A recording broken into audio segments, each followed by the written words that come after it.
Vice Principal, Garland ISD.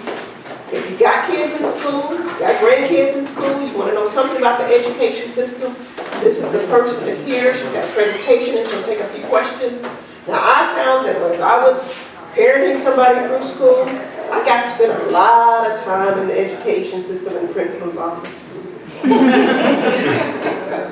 We had a lot of conversations about behavior and knowledge and attitude and ability, and it was interesting because then I had to educate people about what my child could do.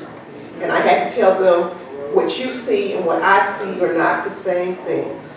I don't have a bad child. I don't know a bad child. Okay? There's no child God created in this world that was bad. Now they may have some behavior that you got some issues with, but they're not bad people. And so she's going to talk about what education is today and how she sees it from her perspective. And hopefully she'll answer some questions. Simon and his wife who were here were teachers, and they were going to also be on the panel that they had to leave. But Ms. Cherelle is going to talk to us, Mr. Cherelle Wilson. We welcome you. Thank you for taking the time.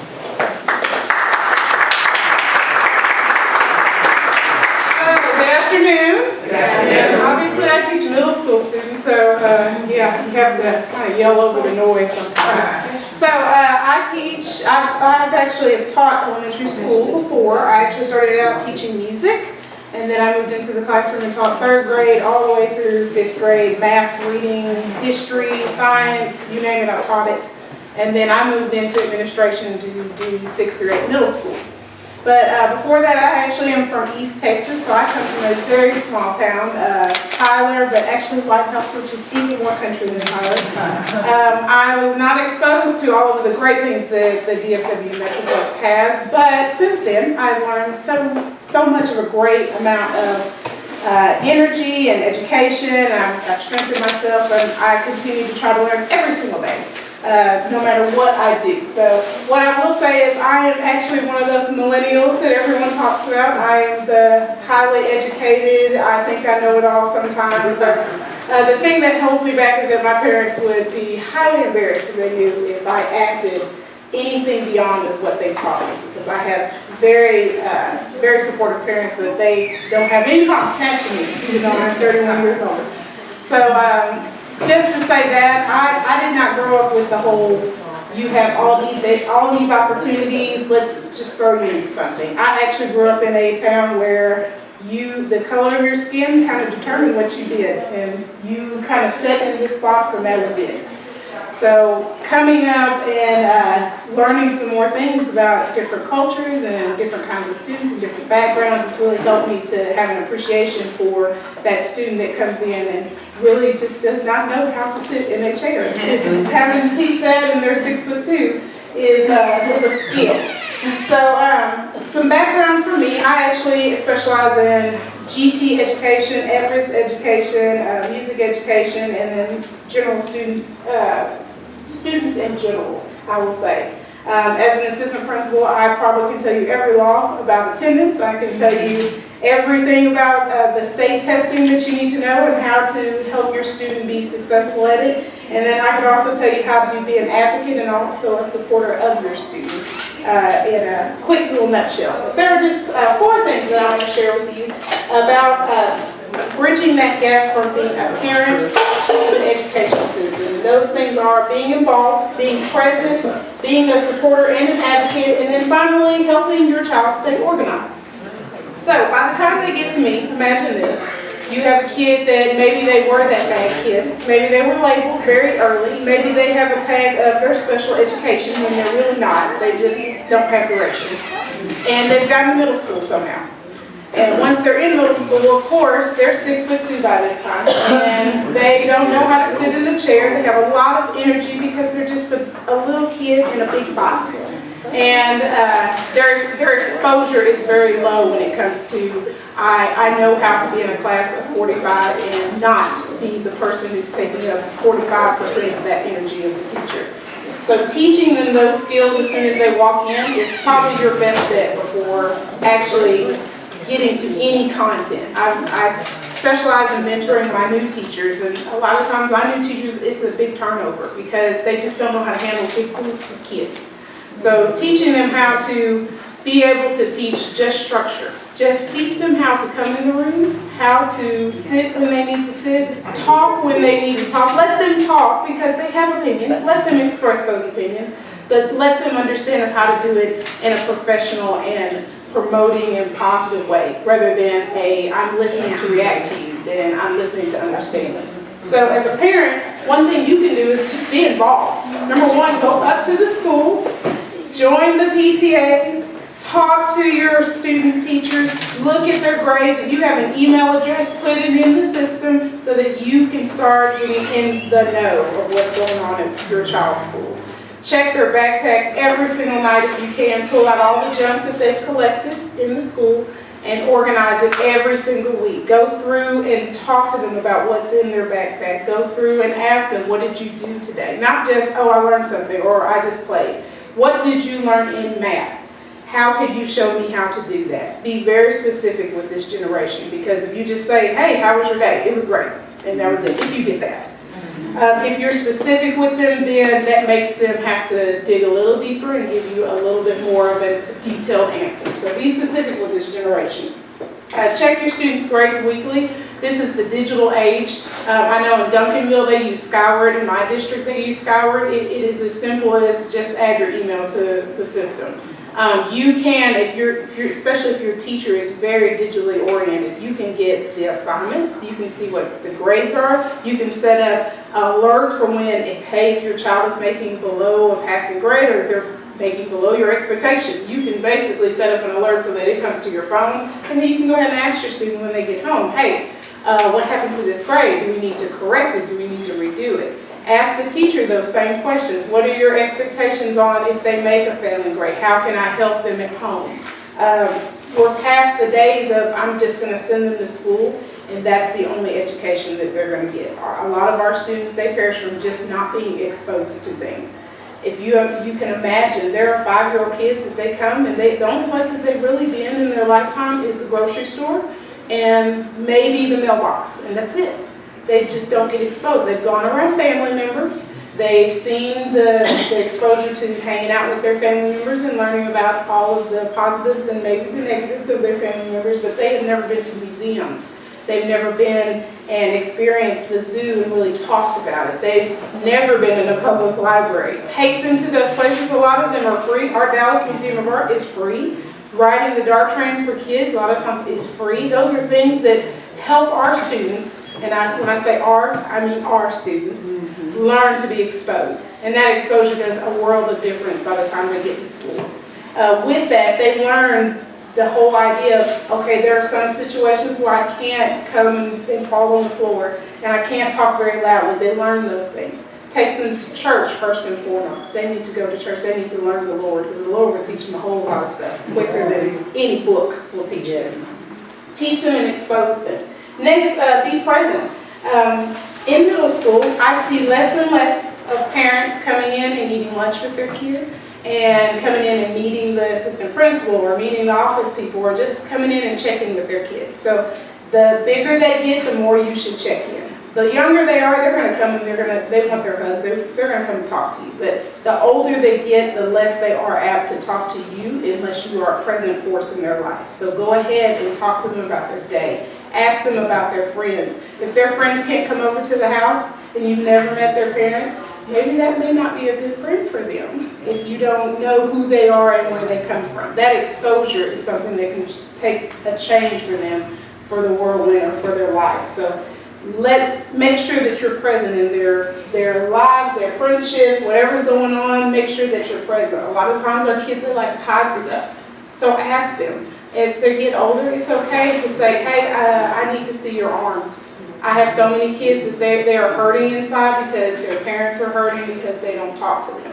Talk to your kids, be present for them. If you notice that their behavior has changed, go check it out. Don't wait until it's a major change and everyone else has started noticing and has started asking questions, what's going on. Go ahead and ask them, what's going on in your life? I want to know. Are you being bullied in school? Are people bothering you? Are you worried about something? Are you feeling inferior? Are you feeling fear in general? Ask those questions of them, and just being present is one of the important things of that. Be a supporter and an advocate. I know that Marcus's mother was talking about the fact that there are teachers that they believe that because you act a certain way that you can't learn. And for our kids, it seems like it's more and more happening more and more often. It's not so much that our kids can't learn, it's just that, again, they have not been exposed as much. So starting early and then as they move up, it helps a whole bunch.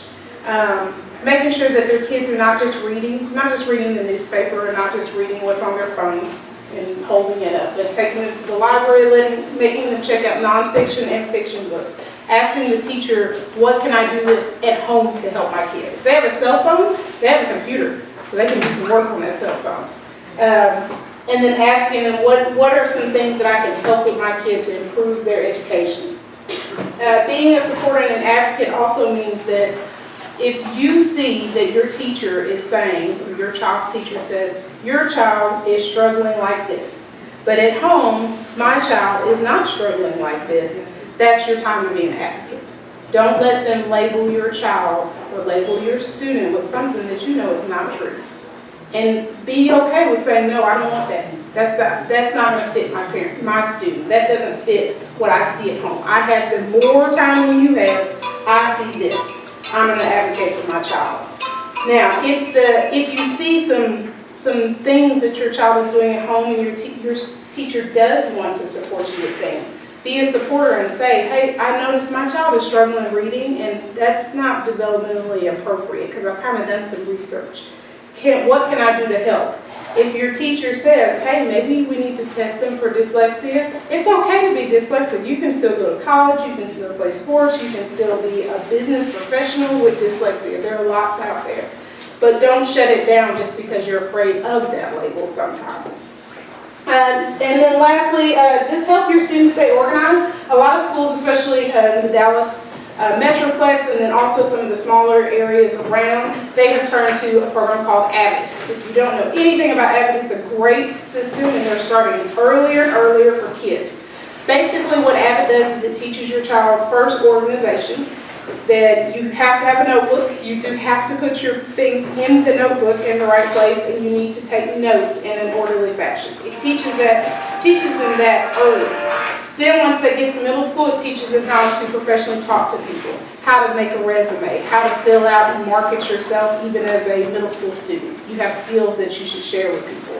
And it teaches them how to start planning for the high school that they're going to so that they can get to Booker T. Washington and they're not just going to a regular school that's not going to help them. Then it pushes them on once they get to high school so that they can start visiting colleges and applying for colleges. Whether or not they're going to get them or not, it's not about just getting all the applications in and getting the acceptance. It's about getting the practice so that you put in the best application for that school that you really want to go to. It exposes them to the college force, the workforce, career opportunities, and it plays to their strengths as opposed to trying to beat them down and say, you can't do this, you can't do that. With Avid also, keeping them in, they're not going to like it. I'm going to tell you now, your elementary kids will not like it, your middle school kids will hate it because they hate everything. And then your high school kids will feel like, well, I could be using my time doing something else.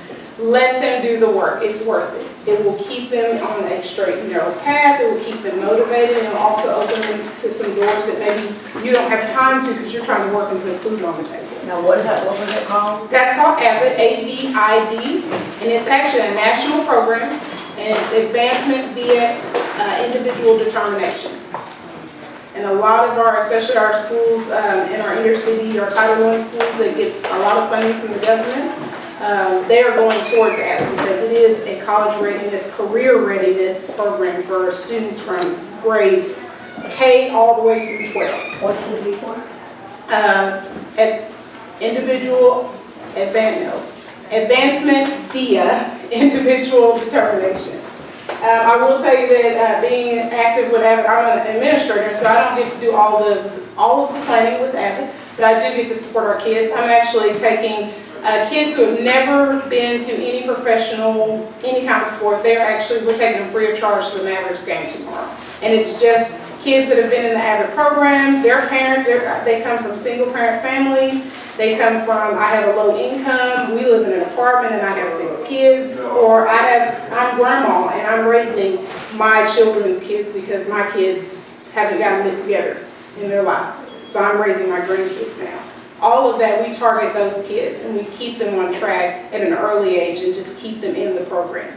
Now it does require them to be a little bit more strenuous and advance them because we do require them to take an honors course. Some of those kids have never taken an honors course because somebody in their education life told them, no, that's not the right place for you.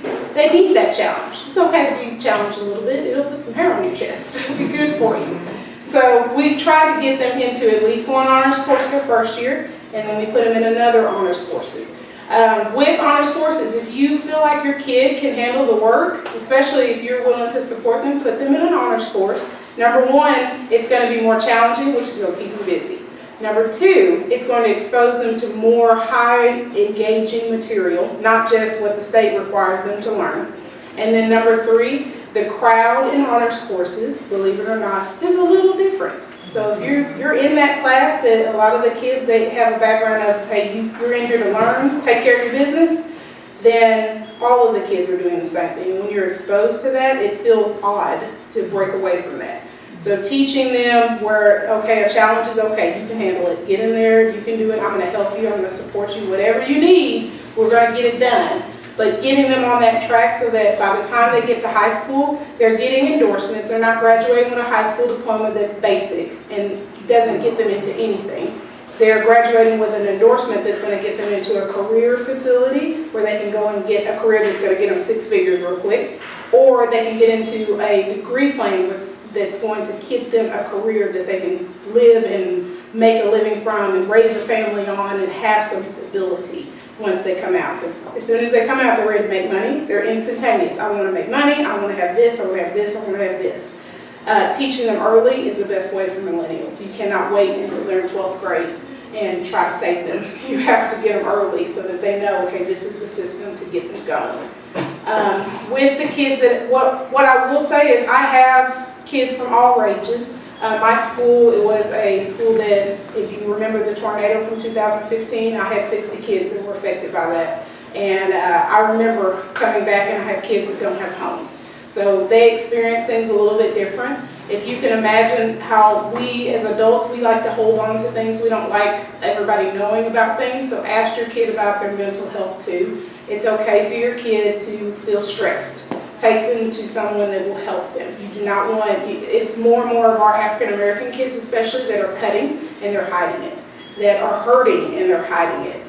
Take them to someone that's going to get them help. It's okay for a child to have mental issues or anxiety. It's okay now because they're experiencing a whole lot more than we experienced when we were kids. They're exposed to a whole lot more with social media than we were ever exposed to as kids. So it changes them. It really does.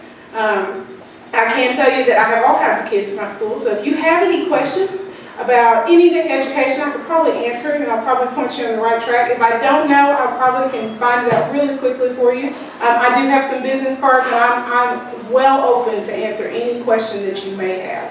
Any questions? Yes, ma'am. Are you seeing more of the ADHD and the ABA or whatever in the school? What do you believe about that? Well, it's one or two things. Number one, yes, there are some kids that just cannot, and I've seen it make a major change. And then number two, the classrooms that they're in sometimes are so boring that even I have ADHD when I go into them. One thing that I did in my class is I had kids that were very mobile. When you say mobility in schools, it means, hey, you're in an apartment for maybe the lease and then you move to another apartment. So they're bouncing around a lot. Bouncing around creates bouncing around in the kids. So they're always jumping because they don't know when I go home, is my stuff going to be outside on the porch, or am I going to be going into my house with electricity that night or whatnot. It does create a little bit of that attention deficit because their mind is everywhere. What I did in my classroom, number one, I changed things in my classroom pretty frequently. So I did 10 minutes to 15 minutes, which was a stretch for third graders. I did 10 minutes to 15-minute activities and moved and changed something. Did something to kind of change the mode, maybe did some music, got them up moving, and that somehow created a classroom where there was no ADHD because they were always doing something different. So with our kids now, teaching them, especially when younger kids, and you're trying to get them to sit for 45 minutes, that's not going to work for a younger kid. It doesn't work anymore. If you see classrooms like that and you see that your kid is in a classroom with a teacher like that, ask for a teacher change. Just because you know what's going to help. And putting a kid on medicine, every kid is not going to do well with medicine. Sometimes it creates more problems than it actually helps. So for me, I believe that it's very, very rare that there is a kid that does have a legal disease that this medicine is going to help me. What I have seen is that there are parents that have been prompted to do that, and then it causes the kid not to want to eat. So then they start losing weight, and then they get headaches, then they want to sleep all the time, then they don't want to be motivated because my mom makes me take this medicine that makes me feel worse than I felt without it. So I've seen more cases where it's just changing up the structure of the classroom that has helped than having a kid, putting a kid on medicine that has actually helped.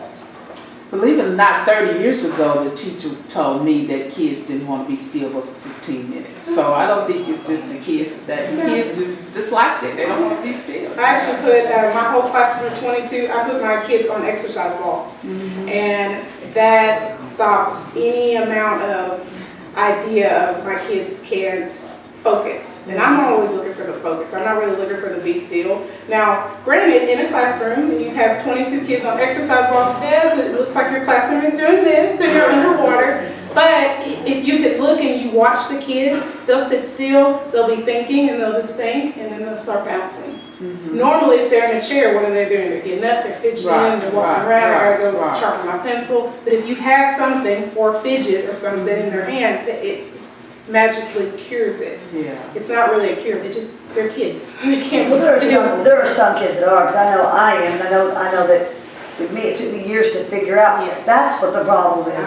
But you know, because the kids that have that issue, I tell them, you know, it's just that way. If it's that way, and you know that on meds you can accomplish stuff, and you choose not to take them, just figure out that you got to figure out. All right, on that day, I got to figure out how I'm going to learn, because I know that when you do this, I'm going, okay, I don't know what you said. So all I saw was this. And that's just me, but I know that's how I am. I get easily distracted, and bouncing balls, I would have learned nothing except this is fun. That's all I would learn, because that's just how my brain works. And I know that, but it took me to college to figure that out. So there are some kids that truly are, but there are also kids, I tell them when they come to school, I teach also, and I tell them, I said, you know, if you're here that day and you know you need those meds and you chose not to take it, you just probably better go sit at the front of the class, because you know you're in the back, everything's going to distract you.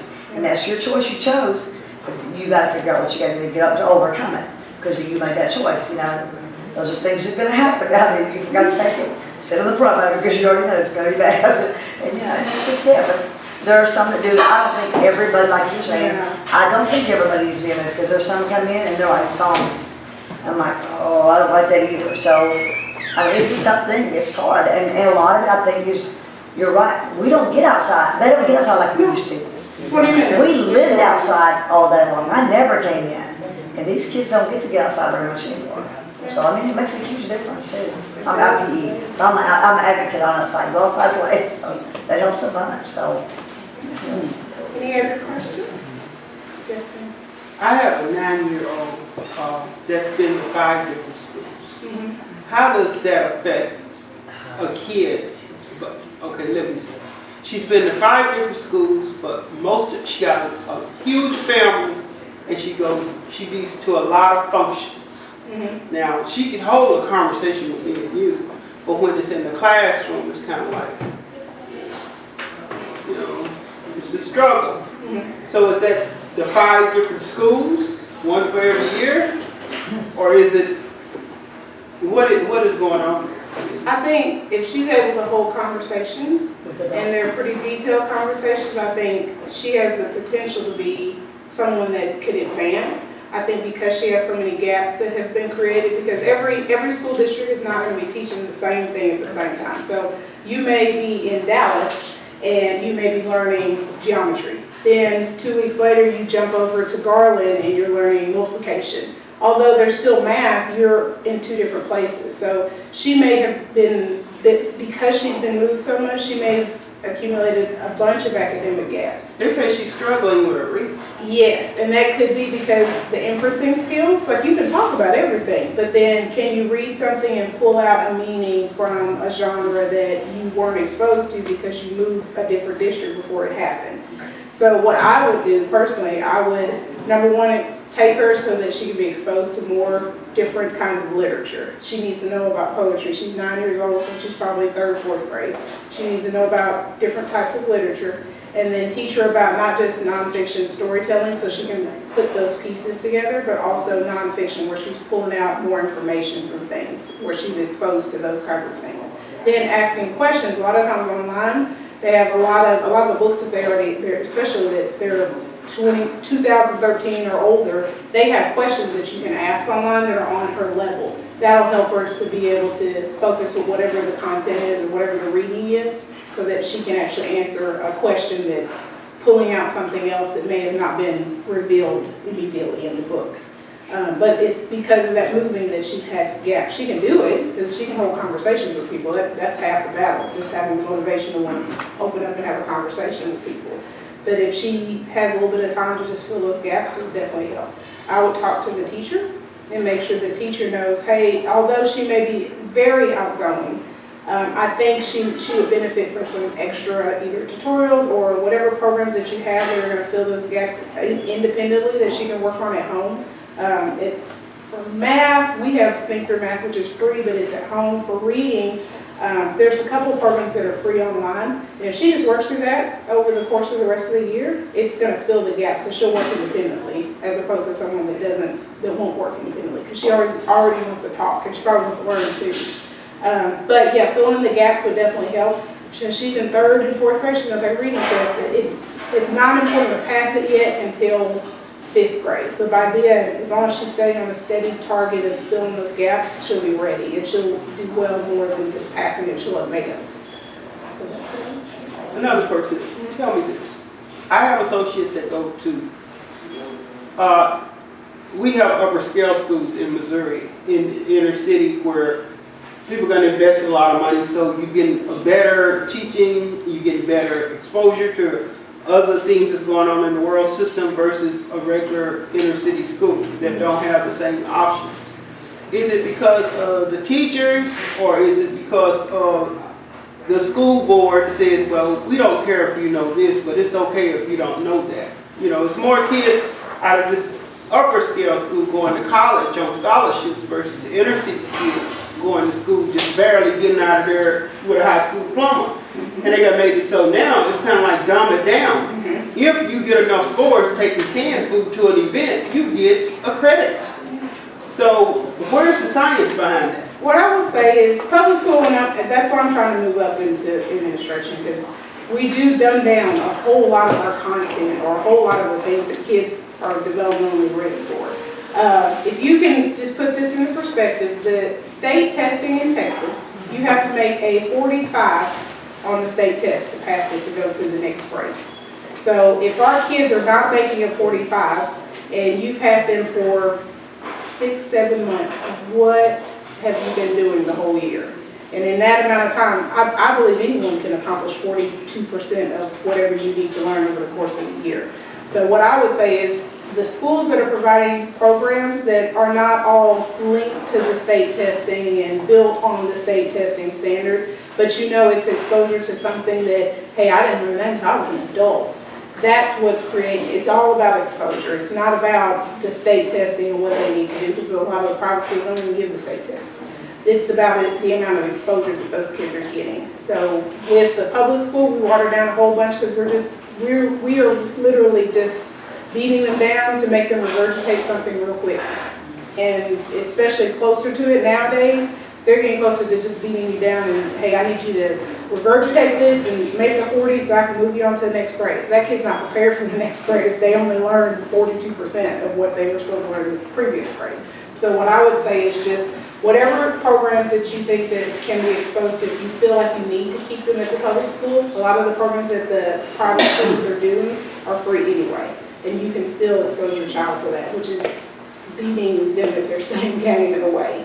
If you feel like that school is the better option for the child, especially if they have a desire to learn, then yeah, I would go for that program. Because again, if they're not exposed to some things, they just don't turn out to have those certain things, and they don't learn those things that they don't need to technically know yet. In the state of Missouri, the upper scale schools that's in the city are on the lottery system. If your name come up, you go, but if you don't,